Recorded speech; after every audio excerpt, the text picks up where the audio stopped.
Halo guys, assalamualaikum warahmatullahi wabarakatuh. Terima kasih yang udah setia channel Riyad Hisam Official guys. Semoga kalian selalu sehat, berkabar Allah untuk kita semua ya. Gimana kabar kalian? Semoga sehat selalu dalam lindungan Allah ya guys ya.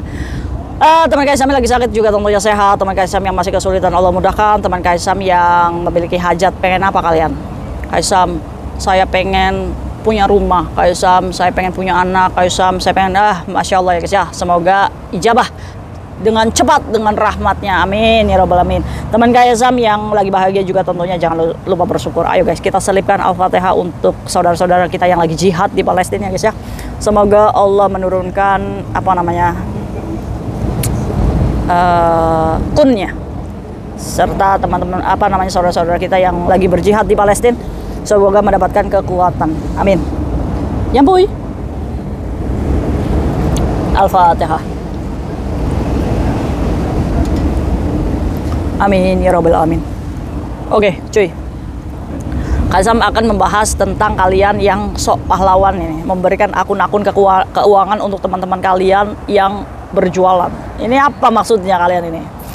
Oke, ada satu kisah di mana pekerja migran ini guys ya punya aplikasi keuangan, di mana aplikasi keuangan ini bisa mengirim uang, bisa menerima uang, bisa untuk transaksi ya cuy ya.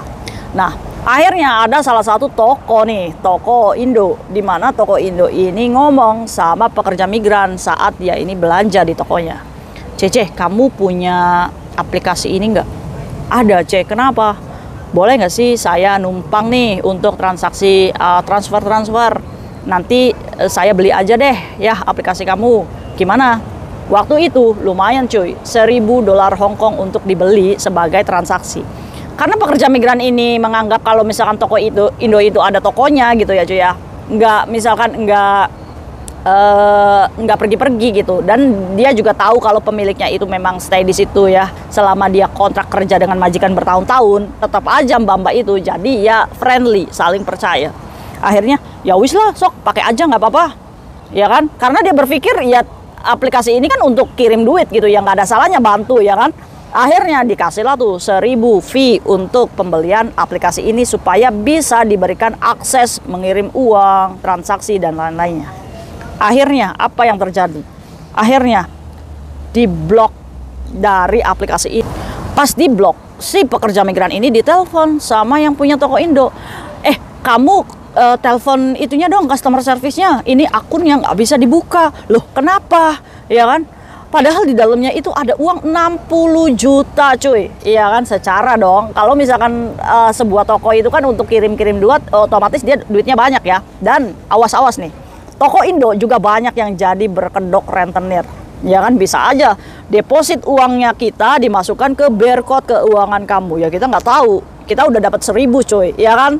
Ya kan, jadi ya terserah gitu. Saking percayanya dan saking baiknya. Kalian disogok apa sih? Sogok kopi mik apa? Atau sogok keripik melinjo? Sehingga nggak bisa berpikir panjang ya cuy ya. Kaisam habis ini dibenci sama pemilik toko Indo, nggak apa-apa. Ayo silaturahim sama Kaisam. Ya ampun. Kaisam itu hidupnya dibenci aja nggak apa-apa. Yang penting kalian sayang, sarang nih. Akhirnya apa yang terjadi?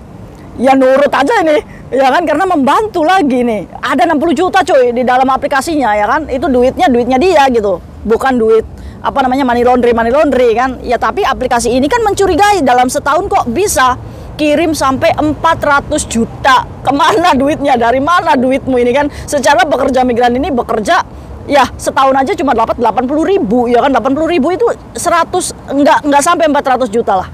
Akhirnya nelpon lah tuh, malah dimarahin sama pemilik aplikasinya ini. Kamu Cece, ini transaksi kamu ini sampai 400 juta, sampai kirim segini juta. Kamu kirim kemana? Kamu bisnis apa di sini? Ini uang dari mana? Ya kan? Akhirnya belibet ya, karena dia bukan yang ngasih yang bukan dia yang transaksi kan. Ibaratnya kan nomornya sama aplikasinya ini kan dipegang kendali sama toko ini. Akhirnya ngomong, ya itu saya bantu teman untuk kirim-kirim katanya. Ini dari 1 tahun yang lalu loh. Wis, pertanyaannya ini membuat terdesak ini pekerja migran. Akhirnya ketakutan juga nih. Kalau misalkan kamu nggak datang ke kantor dengan membawa bukti-bukti semua transaksi dari awal, tidak bisa menunjukkan kepada kami akan membawa ini ke polisi katanya. Wes, ketar-ketir dong. Sampai pada akhirnya telepon lagi nih toko Indonya. Aduh, saya takut nih. Gimana aplikasinya? Udah, nggak usah takut. Kamu ngomong aja kayak gini. Saya akan membukakan lagi nih aplikasi untuk kamu, menyelamatkan duit kamu 60 juta di dalamnya. Tapi saya minta receipt. Mana nih transaksi dari awal sampai akhirnya setahun ya cuy, ya mumet juga. Udah receipt itu udah pada hilang juga ya kan. Kita juga nggak tahu nih toko ini dapat uangnya dari mana ya kan.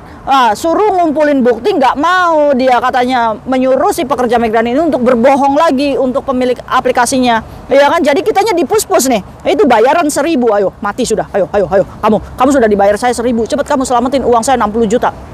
Kita bahas yuk kasus ini.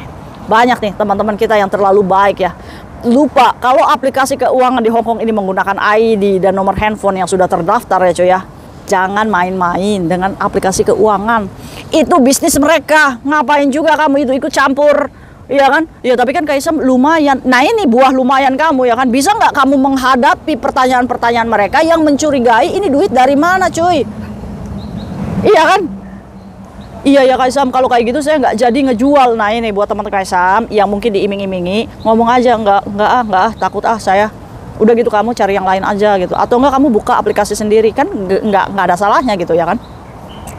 Lebih baik kamu memilih jalan hidup yang sebenarnya kamu bisa memilih untuk menjauhi kerumitan hidup. Jangan rumit-rumitkan hidupmu coy, ya kan. Nah terus gimana Kaisam kasus ini? Ya kasusnya ada dua. Kalau misalkan si toko ini bisa memberikan bukti, ya otomatis si pekerja migran ini akan datang ke kantornya untuk membuka aplikasi ini karena bukti-bukti transaksi ini memang benar adanya. Tapi pelanggarannya, dia sudah memberikan akun keuangan kepada orang lain untuk mengakses, ini adalah pelanggaran cuy. Nggak boleh.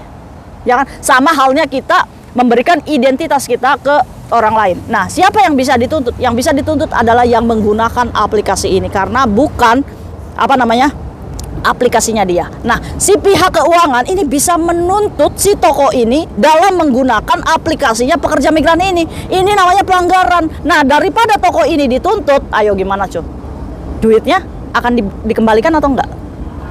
Itu proses pengadilan yang menentukan. Maka dari itu, kalau misalkan hidup ini sudah ribet seperti ini, pilihlah untuk menjauh saja, saran Kaisam. Karena kalau misalkan ini, ya kan sulit, ya kan. Makanya cuy, kalau kita berbicara uang itu akan sulit. Pemutus hubungan silaturahim terbesar ini adalah uang. Maka dari itu udah, kamu punya uang, manfaatkan sendiri, ya. Jangan terlalu royal, ya. Karena apa? Karena belum tentu teman kamu itu akan melakukan hal yang sama untuk kamu. Bayangkan kalau kamu susah, mungkin nggak sih teman kamu itu memberikan paspornya untuk digadai, ya kan? Mungkin nggak sih teman kita ini memberikan datanya untuk hutangkan bank untuk kita? Kan nggak jaminan. Maka dari itu, berpikirlah. Kalau misalkan teman kita aja berpikir rugi untuk memberikan ke kita, ya kita juga harus rugi dong, ya kan? Kita masih pengen kerja di sini. Halo, untuk yang baru-baru nih, dengerin nih omongannya Kaisam. Kalau ada senior-senior kamu itu mendekati dengan flexing, dengan memberikan makanan-makanan dulu, tolak saja. Karena apa? Bertahanlah dengan gaji kamu yang sedikit. Kalau pada saat itu kamu cuma mampu beli roti, makanlah roti dulu. Jangan langsung ke Pizza Hut yang ditraktir. Ujung-ujungnya kamu balas budi. Saat balas budi kamu disuruh utang, kamu mau aja. Karena apa? Karena ingat tuh, pizza yang belum terbayar. Oke? Mantap. Kaisam itu makannya banana aja. Jadi kamu nggak usah nggak usah hidup terbawa arus ya. Harus punya percaya diri hidup di Hong Kong. Oke, buat ini pesannya, jangan membagikan aplikasi keuangan untuk teman kita yang berbisnis. Ingat, berbisnis di Hong Kong itu tidak boleh, apalagi kamu menyediakan akun keuangan kamu untuk bisnis mereka. Yang untung mereka, yang rugi kamu, yang mumet kamu. Kalau ada apa-apa dengan uangnya, kamu yang garda terdepan. Aduh, pusing-pusing. Jangan ya. Ayo, yang udah kejebak seperti ini, selamatkan lagi akun kamu sebelum dipanggil polisi. Oke, see you next video. Bye-bye. Assalamualaikum warahmatullahi wabarakatuh. Ya, puy.